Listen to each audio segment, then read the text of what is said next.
The Code 3. A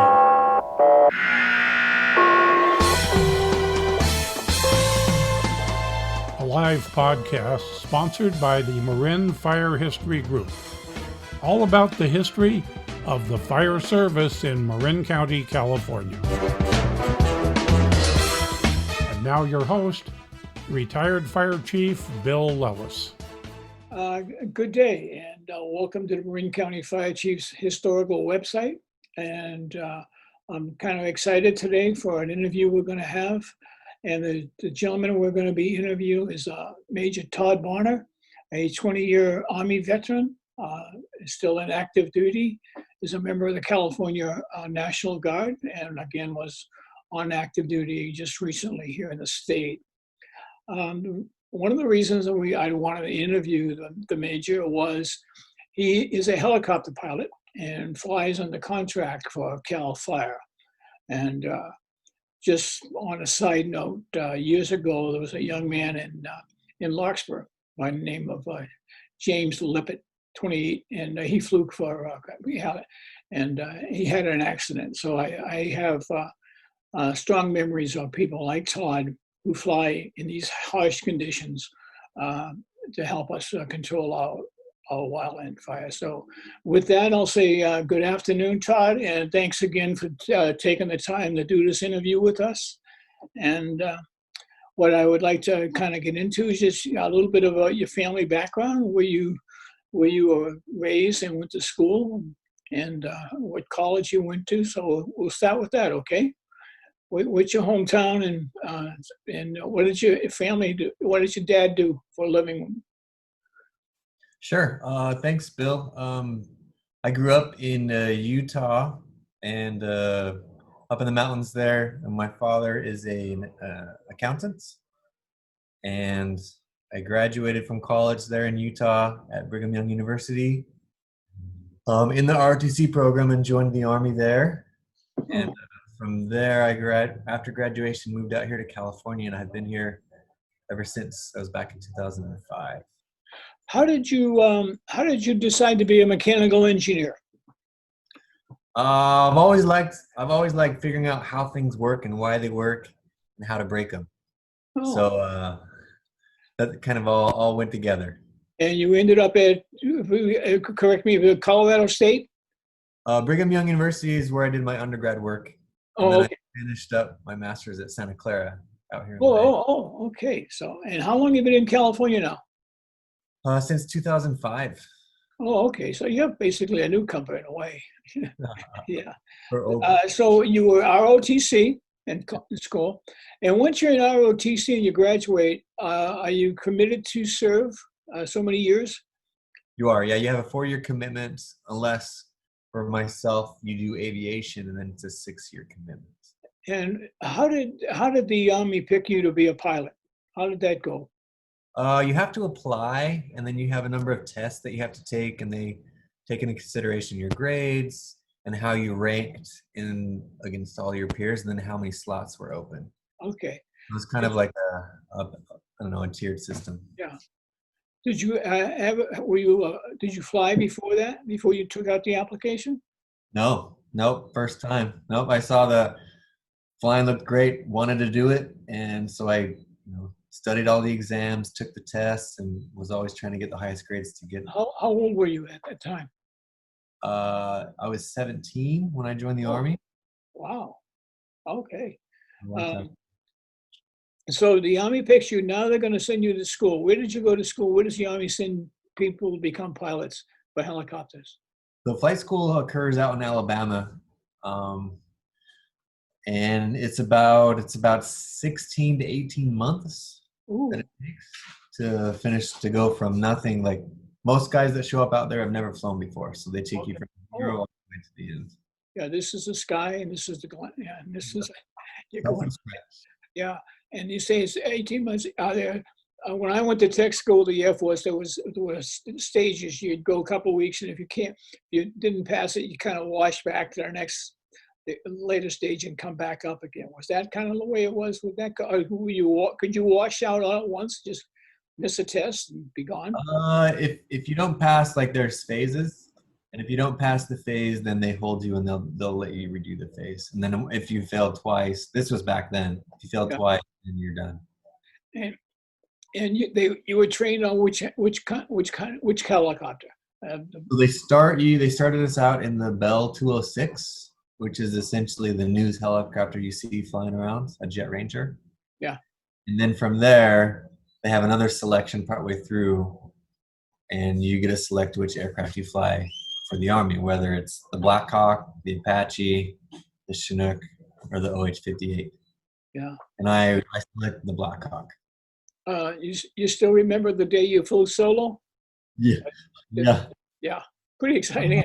The most scary thing that we did out there was we would take the auto rotations where you essentially cut the engine off and you come falling out of the sky and you slam down into the ground and slide down the runway. It was crazy. Okay, so you graduate from helicopter school, and how did where did they assign you? Where'd you get assigned? So I came in a little bit different because I came in the National Guard. So I left from California and I knew I was coming back to California. Oh, okay, all right. We came right back here. Yeah. So how did you get over to the Middle East? They sent us over there for deployment in 2008. So I graduated from flight school in 2008, and I went like a month after I got back. Oh wow!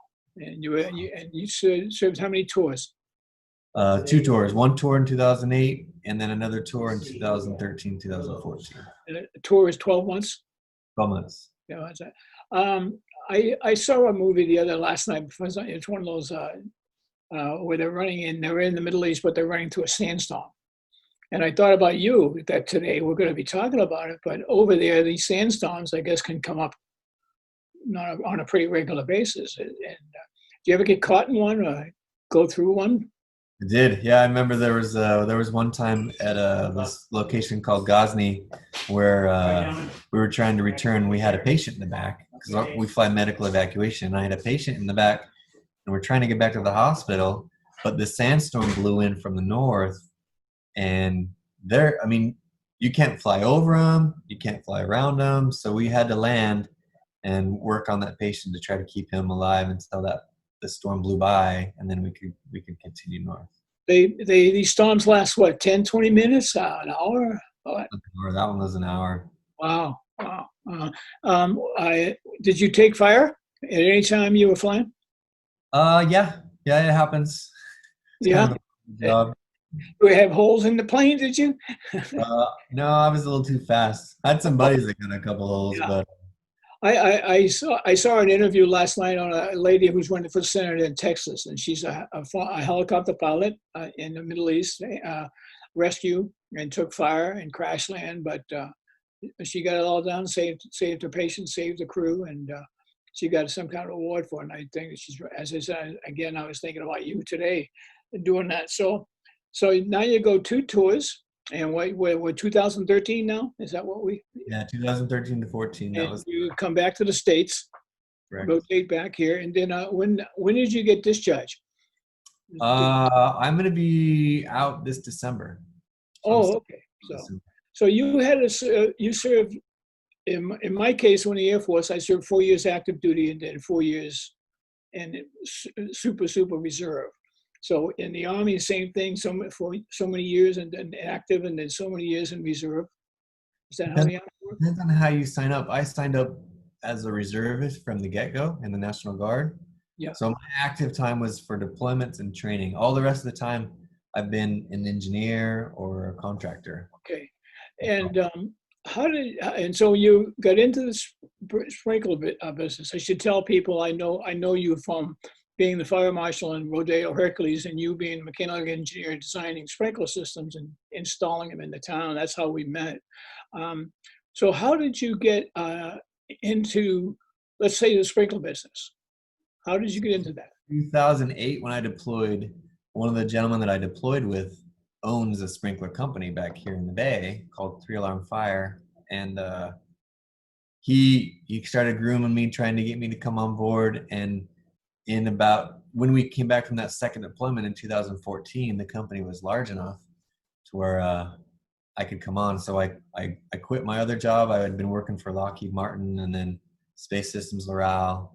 I quit that and I jumped on board with him doing fire sprinkler design, like you said, and installs back in 2014. So you're a civilian now. You're working for the sprinkler company. Do you have to maintain your pilot license and helicopter? Do you have to fly so many hours in a year, or like continuous education, so to speak? Do you have to do that? Yeah, you have 100 hours every year that you have to complete. Okay. And then how did you get hooked up with CalFire? CalFire has a cooperative agreement set up with the California National Guard to use this in the event of emergencies. Yeah. So every year we have training that we do up at OES, Office of Emergency Services. We have all the CalFire guys that get together. We do a classroom training, and then we go up to the Fire Academy at Ione. Oh, yes.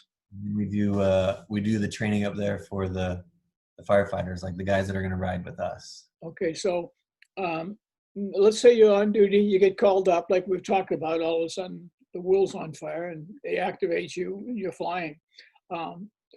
So which helicopter will you take off? If you were to call tomorrow to go, which kind of helicopter will it be? I'd fly the Blackhawk, so the U-8. And its carrying capacity is how much? About 60-gallon bucket. Okay, 60 gallons. And so when you're fighting a fire and it's really raging, and you guys in helicopters have to get very, very close to get a point of attack on that with that water. Are there some rules that you stay above so many feet, 100 feet, 25 feet? Is it your judgment that how close you'll get? The training that we've done and what's proven to be the most effective is about 60 knots and 60 feet. That's the most effective speeds for you get a good dispersal of the water. Yeah. And that's usually what we do. Yeah, and then I assume you're carrying this weight and you're down in its wind, the fire's creating its own wind, and you let go of that weight, and with that and the wind the fire's creating, is there some kind of scary moments to where things can happen, come up but go down or what? Yeah, you have to be careful and you have to respect the fire. Like the heat, like you said, that it creates all kinds of strange winds. Yeah. And then the smoke could turn on you and blow in and just sock in what you're trying to see in a heartbeat. So you have to be really careful about the winds. I never asked the question. Are you by yourself, or do you have a co-pilot or someone on board with you? Are you just? So there'll be two pilots up front, and then in the back we have a crew chief who's dropping the water. Okay. And then in the other seat I have a CalFire firefighter. Okay, so you're flying at about 60 knots and 60 feet. That's the rule. That's kind of the golden rule. Yeah. So with CalFire, now, have you ever had a situation where it was kind of scary time while fighting a fire? I assume there are moments you say, "Wow, I wish I wasn't up here." I don't know. I mean, I think it's great to be out there trying to put it out and especially when you're trying to protect people's houses. Yeah. You see the fire come into their house and you're doing your best to slow it down. From the air, all we can do from the air is slow it down. The guys that really put it out are the ground crew. Right. Yeah. So I did some fly with CHP. We were doing a survey for the ferry terminal in Larkspur. So we were up and they got a call for a guy, a burglary or some type in Napa. So we fly to Napa. We chased this guy through the vineyards, and all of a sudden, in the middle of the chase, the CHP says we have to go fuel. I think he had like 30 minutes left in his tank to fuel, and I guess California laws require pilots to go back and reload, even though you might have enough to stay with the chase for another 10 minutes. But they say no, when you get to a certain level with helicopters, you've got to go fuel up. Is that a rule, or is it just happen to be CHP's rule? Most of the time when it comes to something like that, that's pilot's discretion. Like 20 minutes is your reserve that you're supposed to have. So have you ever flew with the red lights on the gas tank? Yes. You have. Okay. Yes, and your heart's pounding as you're getting closer and closer. Can you fly any place in the country? Are you allowed to, if you could? So now, let's say a new helicopter. Say Gavin, the governor just ordered a bunch of Black Hawks. I don't know where they go. Now, are you certified to fly those? Are those you are flying now? So if a new helicopter comes online and National Guard buys one, do you have to get certified in flying the new helicopter? If it's a new version, a new variant, then yeah, we'll have additional training. Like there's a new model of the Black Hawk Yeah. that requires 6 more weeks of additional training. Oh wow, that's The ones that Newsom is bought. Actually, he bought from the Guard, and they're Yeah. converting them to Firehawks. So it's my understanding that in December you'll be retiring after 20 years. Correct. Yeah, 20 years. So you are going to retire out. I am. That's the plan. So with your mechanical engineering and you're in the sprinkler business, is it what you expected as a mechanical engineer versus what you're doing now for what you and I interact with? Do you enjoy it? I assume. I do. Yeah, I do like it. I like the flow analysis, the calculations that you're doing. It's kind of like a puzzle that you're trying to put together. I like it. So with a mechanical engineer, did you have to get a C16 license? Did you have to get because you're a mechanical engineer, that alone equates to a C16 license? No. So the license, you still have to secure the license. So the license is owned by my partner Tom. Okay. So he has the license here. Yeah. Work underneath his license. So in December you're retiring. Will you continue to fly? Not for the Army. So this last year will be my last year flying for them. Okay. The other day when I called you about the building that we talked about was closed because of the virus, you were flying back from Tahoe, I believe. Were you flying in your own? Do you have your own helicopter? I wish I did. Oh, okay. Yeah. So you rent one for the day, huh? That would be awesome. No, yeah, that was Army. That was just some training we did. We were doing mountain training up in Tahoe. Oh, okay. All right. So in your helicopter at 60 versus 60 by 60, but what can one of those things fly? What speed is top speed for the one that you fly into? Top speed is like 193 is you should never exceed 200 knots. But the max that you can really fly horizontally is about 145. Okay, 145. All right. So yeah. And you said a 60-gallon bucket, right? 660. 600, yeah. Oh, that's okay. That's why I missed that. I'm glad I asked that question because 600 is what I've been seeing too. That's a lot of weight. My God, 6 times 8. Yeah, it's a lot. It's a lot of weight. So yeah, I mean, you're out there when you're pulling buckets. We're kind of at our max gross weight available, and we're all the way full on the bucket. Usually the fires happen when it's hot, right? When it's hot, the air is really thin.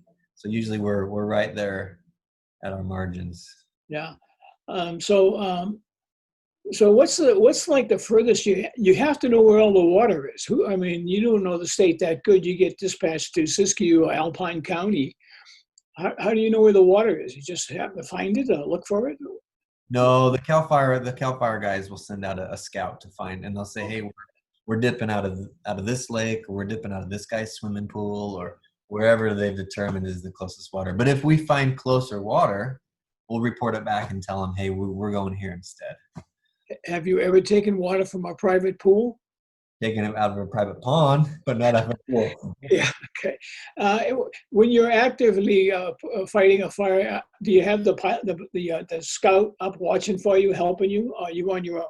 Yes, there is. There's a helco. They call it helco, who's up in the air controlling the airspace, whether it's the helicopters or they're bringing in a tanker to drop retardant. He's controlling the whole. And you and him, you are talking to him, and he's telling you what's going on, where to go in, and stuff Yep. like that. And every time we come in, we say, 620 is into the dip. We're dipping the water and then coming out of the dip. So you're talking out loud, so everybody that's in that chain with you knows what you're doing. And once you get, let's say you leave with a full tank. What's your duration of airtime that you can before you have to go get fuel? A couple hours? 2 hours, 15 minutes before we got to go back. Okay. 2.5 hours. And that's it. So I've been wanting to do this interview, as you know, for a long time, and I'm so glad you did it because I think it's nice that when it gets shown, that it's going to get shown to the fire service who watched this videotape, that they talk to a pilot like yourself, and what you have to go through. We take it for granted. We see you guys on the news coming in and flames all around you, and you're dropping your water, and we just take it for granted that, that's how it's done. But I was so interested in the training that you have to go through and the constant updating of training you have to do. And I guess apparently CalFire's got the biggest private Air Force in the world, I'm told. They have more planes and helicopters, and I'm not counting America, in the US, than any other country. And I said, that's pretty impressive. And now Gavin's buying some new helicopters. So they cost a few bucks, I'm told. So anyway, anything you want to add to it? I mean, you served two tours overseas. So when you came back to the States and became a civilian, how old were you? So about 24-ish? So, I mean, my first deployment was in 2008, so that would have been, I was 30. Okay. And once you left Alabama, you were what, first lieutenant, second lieutenant? First lieutenant, yep. Yeah, then you got major, appointed major and stuff like that. First lieutenant, captain, and then major. I got major about 4 years ago. Okay, so hey, I appreciate you taking the time. I know you've probably been working today, coming in, and stuff like that. And I like the picture. I think it's flowers up on the corner there. I see some pictures of flowers. Is that what that is? It looks like tulips and stuff like that. So again, Todd, thanks for taking the time to talk to us about what you do as a pilot. And it's a dangerous job, and it's a heads-up job. You can't be 100% into it, doing it. It's not a casual thing. There's lives at stake here and stuff like that. So totally. And the systems, they've got it down pretty well here in California, how to fight these fires. Like CalFire has us out there. They've got all sorts of agencies integrated together. The training's good. Everybody works together. I enjoy working with CalFire. Everybody that I've worked with, super professional. Yeah. Very professional group. They've come a long way in the last, since I got in the business, but they've come a long way. They really are truly a professional organization. So when you're up the other day, like training, is there someone evaluating you, like just assuming you know what you're doing? And do they ever make any comments to you about, I thought you got a little low or something like that? Or is it just they trust your experience? It's my turn to make those comments now. Yeah. But yeah, every year you do get checked out by an instructor. He'll come through and he'll run you through the ringer to make sure that you're up to date. He's a CalFire guy or a private guy? No, an Army guy. He'll go like an Army. Okay, it's all military checks you out. Okay. Do you, if they wanted to send you to another school, you'd be sent some. What, are they still trained in Alabama? Is that still with it? Yep, everything's still out there. Yeah. So not to linger this on again. Todd, thanks so much for taking the time and filling us in on helicopters.